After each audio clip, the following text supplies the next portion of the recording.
Senta io. Messa. Senta, mi scusi, io sono... Non sento. Non sento neanch'io, grazie. Sono il protagonista dello spettacolo. Beh, deve aspettare un momento. Vabbè, aspetterò. Che gli devo dire? Ma che fa? Stia attento. Ma dico, Ehi. a momenti, ma ammazza. Oh. Evidentemente non era ben fissato, ecco. Gliel'avevo detto che non era fissato. Guaio, è che mostra, partita pure la lampada. Rega un po'. Brucia.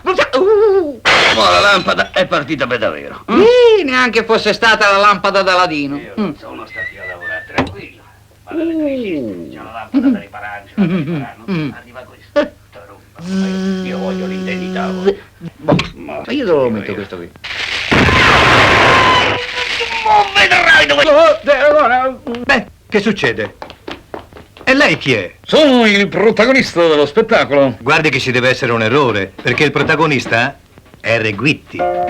Con il suo famoso stiracalzoni elettrico, per esempio. Chi non lo conosce? Così comodo, così pratico, così facile da usare.